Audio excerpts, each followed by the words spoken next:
This episode is brought to you by Mortgage Workflow Partners and the Mastering Encompass series, both for users as well as administrators.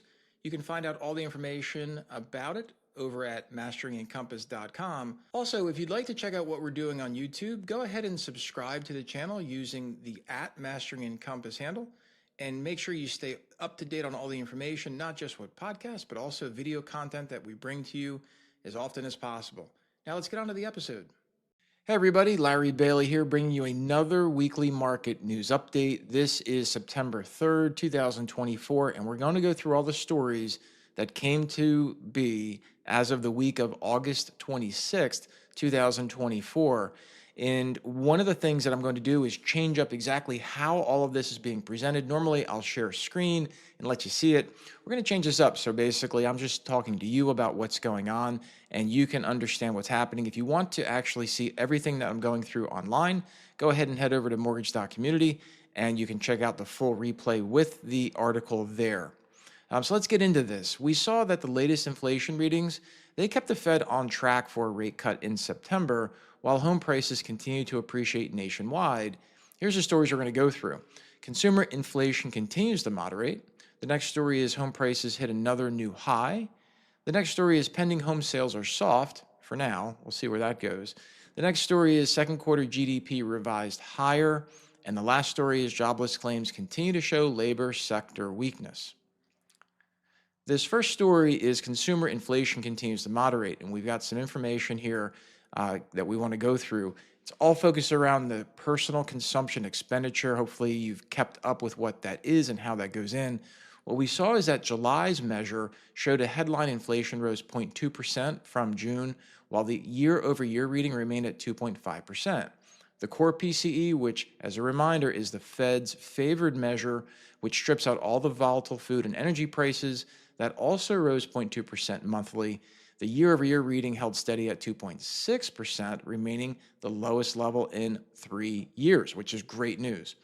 The bottom line here is inflation has been moderating and heading towards that Fed's 2% target as measured by the core PCE. The cooling consumer inflation we've seen in recent months, combined with signs that the job market is slowing, have led to growing calls for the Fed to begin cutting their benchmark Fed funds rate, which is the overnight borrowing rate for banks. Fed Chair Jerome Powell recently confirmed that, quote, the time has come for policy to adjust, close quote.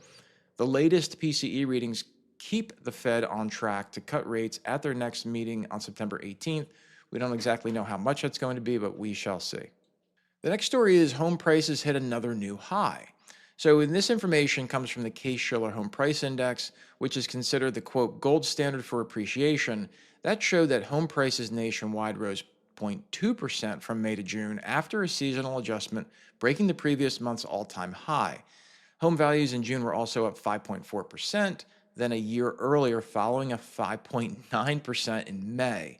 The Federal Housing Finance Agency, remember that's the FHFA, that house price index did report that home prices fell 0.1% from May to June, although they were up 5.1% higher when compared to the same time last year. It's important to note that the FHFA's data does not include cash buyers or jumbo loans, only loans that were financed with conforming loan limits in those mortgages.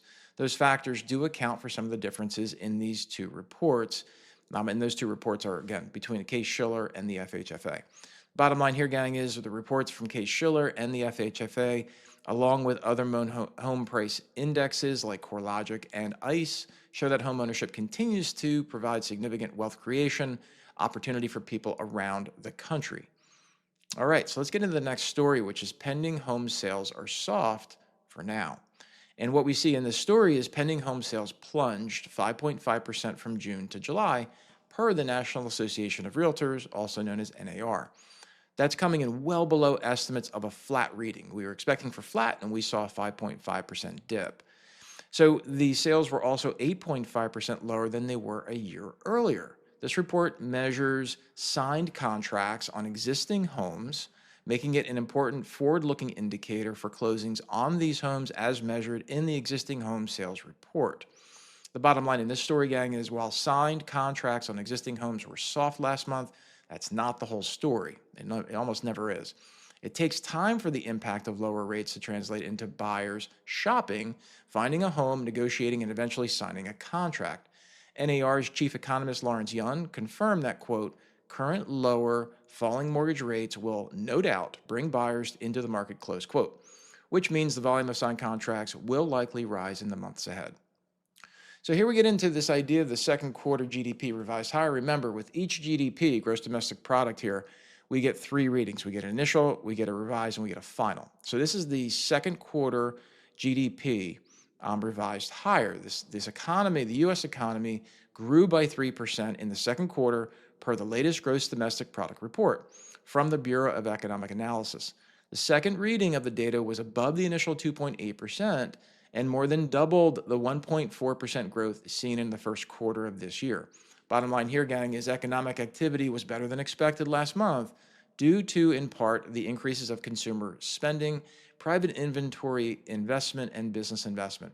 Note, it's important to note this, that this data could be revised one more time. It's not could be, will be revised one more time when the final reading is released September 26th. We don't know if it'll be different, but it'll definitely be reviewed at least. So jobless claims continue to show labor sector weaknesses. The next story, the initial jobless claims fell slightly in the latest week with 231,000 people filing for unemployment benefits for the first time.